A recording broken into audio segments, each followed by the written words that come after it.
Assalamualaikum warahmatullahi wabarakatuh. Dan semangat pagi teman-teman semua. Jumpa lagi dengan saya Amr Hamsan di channel ini. Ya, jadi pada kesempatan kali ini kembali saya melanjutkan pembahasan tentang soal-soal kompetensi teknis P3K untuk formasi dosen. Ya, jadi ini merupakan video yang kedua untuk berkaitan dengan persiapan P3K tahun ini. Nah, topik materi yang akan saya bahas di sini adalah tentang Merdeka Belajar. Baik ya, kita langsung saja masuk ke pembahasan materi dan soal-soalnya.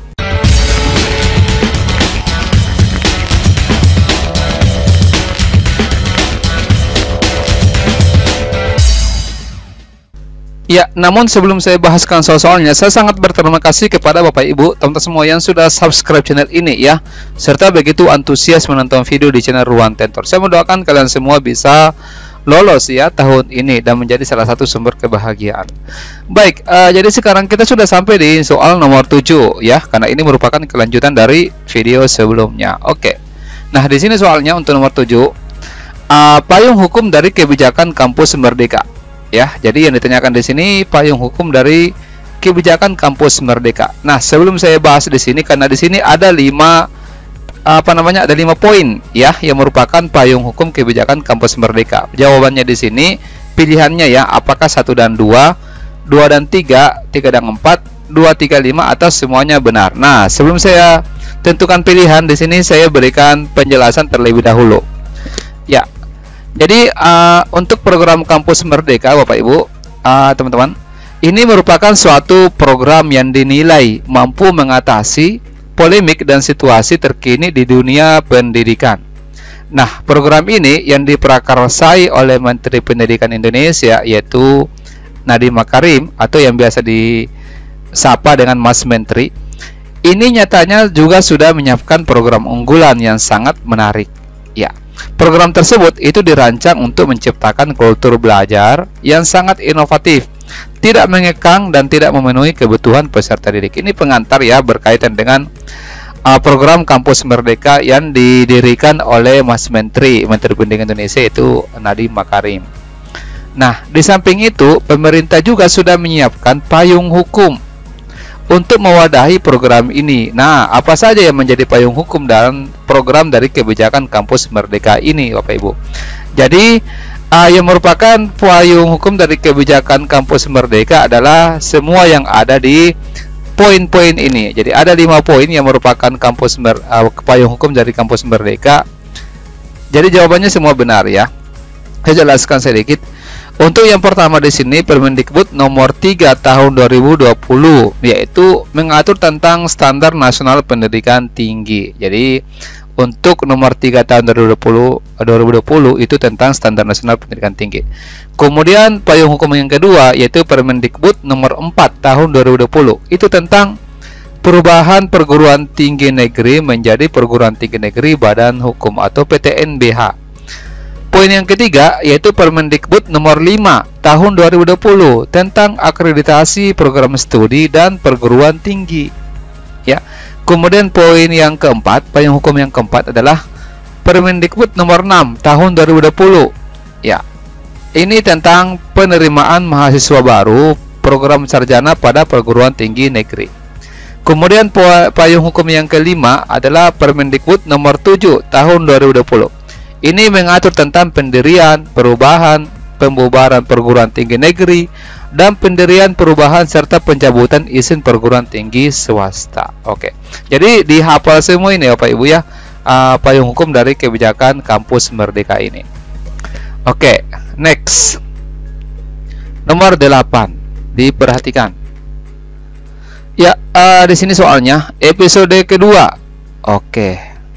Dari Merdeka Belajar, saya tanya Bapak Ibu, sudah berapa episode dari program Merdeka Belajar ini? Ya betul ya, sudah ada 14 episode. Ya. Jadi episode kedua ini untuk Merdeka Belajar yang diluncurkan pada 24 Januari 2020 itu membuat arahan baru tentang. Jadi untuk episode kedua ini dari Merdeka Belajar mencakup tentang apa Bapak Ibu, teman-teman? Apakah tentang Kampus Merdeka, Merdeka Belajar, tentang berkaitan dengan BOS, program organisasi penggerak, atau tentang guru penggerak? Nah, ini saya perlihatkan. Ya, Jadi saya hapus dulu ini ya. Oke. Jadi ini saya kutip dari alamat website di sini, News Detik. Menteri Pendidikan dan Kebudayaan atau Mendikbud di sini, Nadiem Makarim, itu akan meluncurkan Merdeka Belajar episode kedua. Apa itu Merdeka Belajar episode kedua? Yaitu Nadiem mengatakan dalam Merdeka Belajar episode kedua itu akan berfokus pada jenjang perguruan tinggi. Jadi jawabannya di sini yang kampus Merdeka ya. Nantinya akan ada inovasi-inovasi baru di dalamnya. Saya tambahkan penjelasan. Ya. Jadi kebijakan Merdeka Belajar merupakan langkah untuk mentransformasi pendidikan demi terwujudnya sumber daya manusia unggul Indonesia yang memiliki profil pelajar Pancasila. Jadi di sini ada disebut tadi 14 episode. Ini 10 episode yang saya masukkan, ada 4 episode yang belum saya tambahkan. Jadi episode pertama di sini itu berkaitan dengan 4 pokok kebijakan Merdeka Belajar. Kemudian episode kedua itu berkaitan dengan kampus Merdeka. Ini jawabannya ya. Kemudian episode ketiga itu perubahan mekanisme dana BOS. Jadi ini aturannya untuk episode ketiga itu bahwa dana BOS ini langsung masuk ke rekening sekolah ya. Kemudian episode keempat itu berkaitan dengan program organisasi penggerak, sekolah penggerak. Episode kelima itu tentang guru penggerak. Kemudian episode ke-6 itu tentang transformasi dana pemerintah untuk pendidikan tinggi. Episode ke-7 tentang program sekolah penggerak. Episode ke-8 tentang SMKPK, SMK Pusat Keunggulan. Kemudian episode ke-9 tentang KIP Kuliah Merdeka, serta episode ke-10 tentang perluasan program beasiswa LPDP. Ya. Oke, saya lanjut ya untuk soal nomor 9.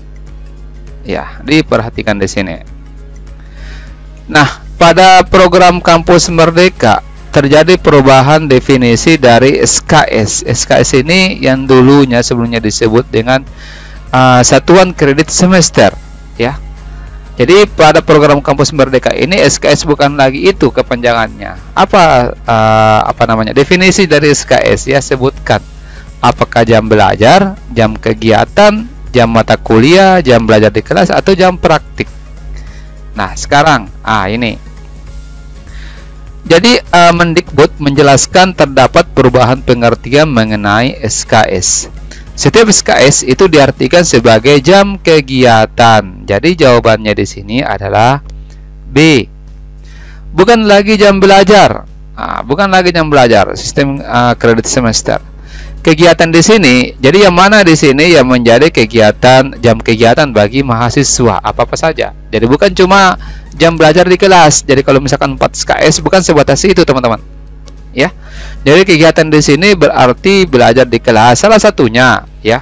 Kemudian magang atau praktik kerja di industri atau organisasi. Jadi ini termasuk. Yang penting kalau misalkan kampus itu ada yang diajak kerjasama, tapi tidak boleh sembarang juga ya yang diajak kerjasama. Ada syarat-syaratnya bahwa bisa dijadikan sebagai mitra dari kampus. Nah, itu bisa menjadi SKS bagi mahasiswa. Kemudian pertukaran pelajar, pengabdian masyarakat. Kalau misalkan ada mahasiswa yang ikut dosennya untuk untuk kegiatan pengabdian kepada masyarakat, itu bisa ya. Kemudian wirausaha, riset, studi independen maupun kegiatan mengajar di daerah terpencil. Ya, jadi ada kan programnya kampus mengajar, ya, yang mirip PPL itu bisa menjadi pengganti penambah SKS. Nah, setiap kegiatan yang dipilih mahasiswa harus dibimbing oleh seorang dosen yang ditentukan oleh kampusnya. Daftar kegiatan yang dapat diambil oleh mahasiswa itu dapat dipilih dari program yang ditentukan pemerintah dan atau program yang disetujui oleh rektornya. Jadi bisa mengikut dari program pemerintah. Salah satu contoh yang saya sebut tadi itu kampus mengajar. Bisa juga kalau misalkan kampusnya mempunyai program seperti itu bisa dijadikan. Ya, ini bagi Bapak Ibu teman-teman semua yang sebagai dosen itu bisa disampaikan kepada mahasiswanya. Ya, oke.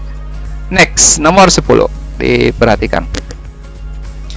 Nah, dalam salah satu arah kebijakan kampus Merdeka, Permendikbud 4 tahun 2020, PTN BLU dan Satuan Kerja dipermudah untuk menjadi PTN Badan Hukum. Nah, berikut kelebihan PTN Badan Hukum, kecuali apa kelebihan dari setelah dipermudah menjadi PTN berbadan hukum? A. Apakah memiliki otonom penuh dalam mengelola rumah tangganya? Dana subsidi PTN bertambah, bebas melakukan kerjasama dengan pihak swasta, bisa membuka prodi baru secara otonom, atau keterbukaan dan kemampuan menyajikan informasi yang relevan secara tepat waktu. Nah, di sini ada saya berikan penjelasan. Ya, jadi perguruan tinggi negeri yang berstatus badan hukum sejatinya memiliki otonom yang lebih luas, ya. Jadi ini kelebihannya, poin yang pertama, yang artinya PTN badan hukum tersebut bisa mengurusi rumah tangganya secara lebih mandiri. Jadi salah satunya juga ini bebas melakukan kerjasama dengan pihak swasta, bisa membuka prodi baru secara otonom, ya.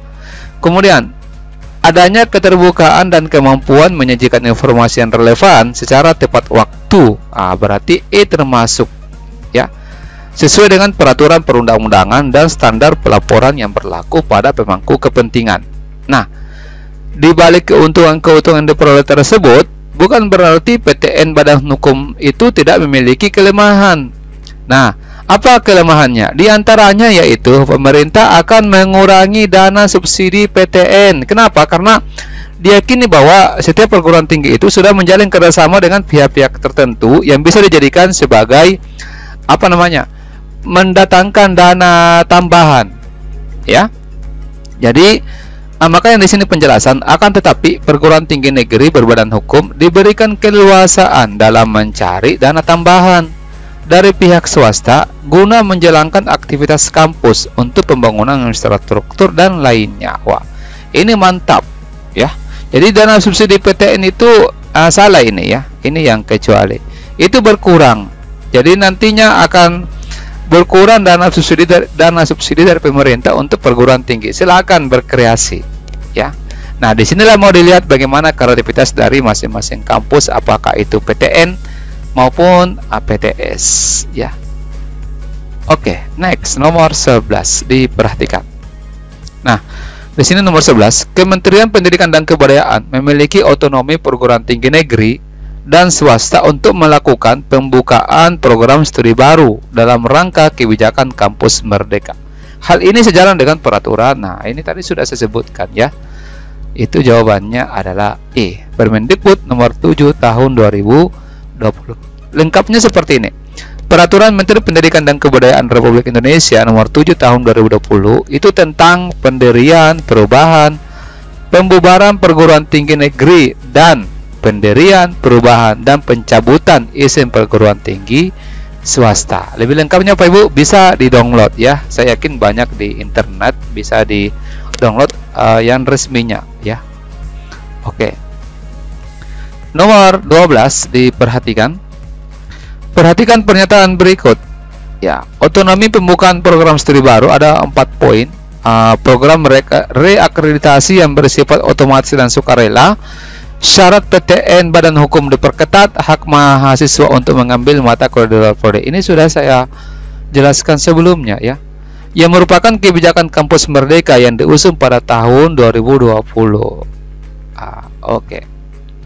Nah, jadi kebijakan kampus merdeka ini merupakan kelanjutan dari konsep merdeka belajar. Ada beberapa poin, ya.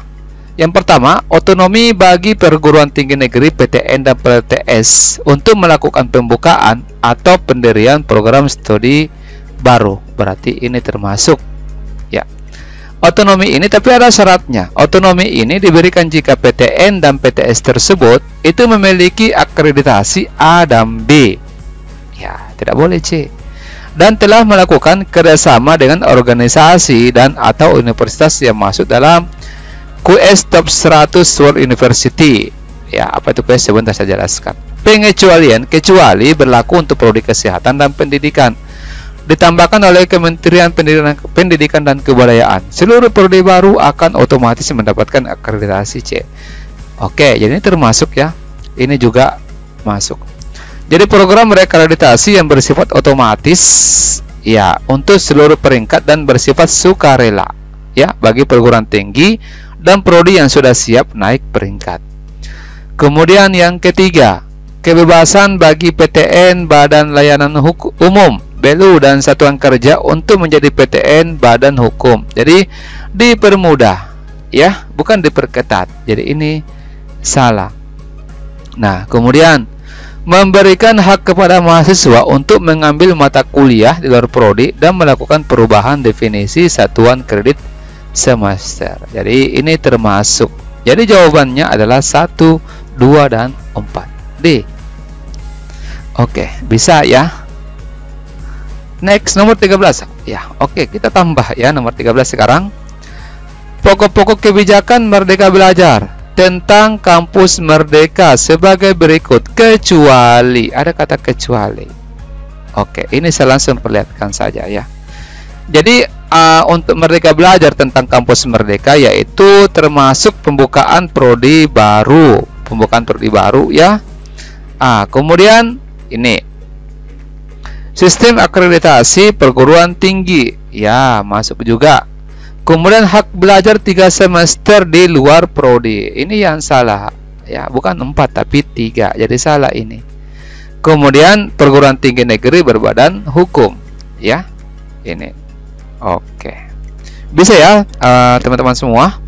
Kita lanjut ke soal nomor 14. Oke, untuk nomor 14 untuk sementara saya simpan dulu, nanti saya lanjutkan pembahasannya di video selanjutnya. Saya sarankan kepada Bapak Ibu untuk mengerjakan. Teman-teman boleh jawabannya dikirimkan di kolom komentar yang ada di bawah video ini. Nanti kita lanjutkan lagi pembahasan selanjutnya. Saya akhiri, wassalamualaikum warahmatullahi wabarakatuh dan semangat pagi.